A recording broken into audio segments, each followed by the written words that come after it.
दोस्तों, जिंदगी में ऐसा समय भी आता है जब आपको लगता है कि आपकी पूरी दुनिया खत्म हो गई। पूरा ब्रह्मांड आपके खिलाफ है। सब कुछ खत्म हो गया। जिंदगी में जो भी इज्जत कमाई थी वो भी चली गई। जो नाम था, जो पैसा था, जो सहारे थे, सब कुछ खत्म हो गए। सबने किनारा कर लिया। मेरी एक गलती हुई। मेरा एक कदम कुछ ऐसे रहे जो मुझे आज नर्क के द्वार तक ले आए। आज जिंदगी नर्क से भी बदतर हो गई है, जहां भविष्य की कोई उम्मीद नजर नहीं आती। पूरी दुनिया ऐसे लगता है कि वह मेरे विरोध में खड़ी हो गई। सारे लोग मुझे बेइज्जत करना चाहते हैं। सारे लोग मुझे नीचे दिखाना चाहते हैं। और दूसरों की तो छोड़िए, मेरे अपने भी मेरे साथ नहीं है। एक आदमी ऐसा आदमी नहीं है जो मेरा विश्वसनीय हो, जो मेरे साथ खड़ा हो। अब क्या करें भाई? अब क्या करें ऐसी कंडीशन में? या तो एक ही रास्ता है, या तो निराशा में डूब जाएं, मर जाएं, खत्म कर लें अपने आप को, पूरी दुनिया से अपना अस्तित्व ही मिटा लें और सब कुछ खत्म करके अपनी जीवन लीला को समाप्त कर लें। नहीं तो एक दूसरा रास्ता भी है। जब आपको लगता है सब कुछ खत्म ही हो चुका है, कुछ बचाने के लिए बचा ही नहीं है, तो भाई खोने का किस बात का डर? क्या है जो तुमसे खो जाएगा?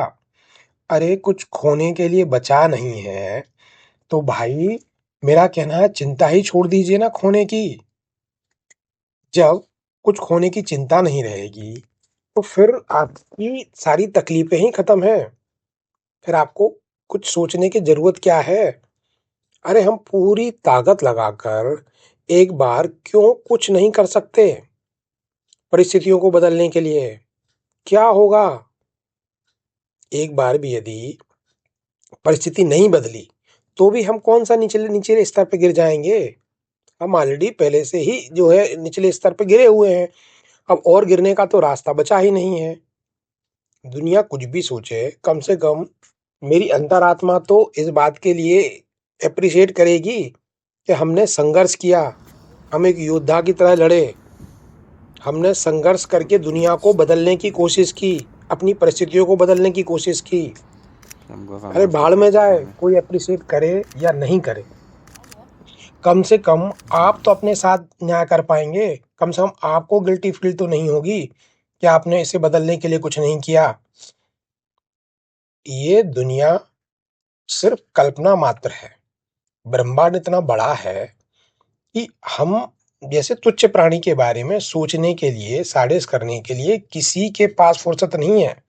ये तो हमारी सोच है जो लगता है कि सारी दुनिया केवल हमको ही सोच रही है, हम ही उसके केंद्र बिंदु हैं। ये हमारी गलतफहमी है। दुनिया बहुत बड़ी है। हम गिनती के चार लोगों को ही अपनी दुनिया समझते हैं। हमको लगता है कि एक बार आप मोहल्ले से अपने बाहर निकल के देखिए, आपको लगेगा कि कोई आपको जानता नहीं। आप शहर के बीच में निकल के शहर के बीच में जाइए, कहीं दूसरे कोने में जाइए, आपको लगेगा वहां भी आपको लोग नहीं जानते। अरे वो चार लोग थे जो आपके परिचित थे, कॉलोनी में थे, जो पूरी दुनिया जिसको आप समझ बैठे थे। इसी तरह जब हम हवाई सफर करते हैं तो हम देखते हैं कि जैसे जैसे ऊपर जाते रहते हैं सब चीजें बहुत छोटी छोटी हो जाती हैं। हमारी वो गली जिसको हम पहचानते थे, वो हमारा हमारा रास्ता, हमारा मोहल्ला, हमारा पड़ोस, इवन हमारा शहर, जब हम एक ऊंचाई तक पहुंचते हैं तो वो शहर भी हमको बहुत छोटा लगने लगता है। फिर जैसे ही एक और ऊंचाई जाती है जिसमें जो है हम आसमान में बादलों के बीच होते हैं, तो हमको लगता है कि सब कुछ खो गया, सब कुछ बहुत छोटा है, सबका कोई अस्तित्व ही नहीं है। और इंसानों को तो वो चींटी से भी गए गुजरे हैं, वो तो पता ही नहीं चला कि कहाँ खो गए। तो मेरे दोस्तों, ये में हमारी सोच है जो हमको लगता है कि यही दुनिया है। खैर, सार की बात यह है कि सब भूल जाइए। मेरे प्रयासों से क्या होगा? यदि मैं वापस से प्रयास करूंगा वापस से उठ खड़ा होऊँगा, तब भी मेरा क्या होने वाला है, मुझे क्या परिणाम निकलेगा, सब भूल जाइए। बस आप एक कदम सोचिए, एक ही बात सोचिए कि भई कुछ खोने के लिए बचा नहीं है, अब संघर्ष करने के अलावा कोई रास्ता नहीं है, तो करते हैं ना संघर्ष। दिल खोल के संघर्ष करते हैं, पूरे दम के साथ संघर्ष करते हैं, बिना इस चिंता किए हुए कि परिणाम क्या होगा।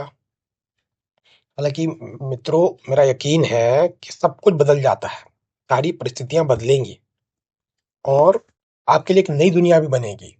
मगर मेरा कहना है इसका भी परिणाम की चिंता के बारे में सोचिए ही नहीं कि क्या होगा। कम बस यही सोचिए कि आपको खुद का एक सैटिस्फैक्शन रहेगा कि आप ज़िंदगी में कायरों की तरह भागे नहीं, विपरीत परिस्थिति आई तो आप लड़े, आपने सामना किया और आखिरी सांस तक लड़ते रहे। Best of luck.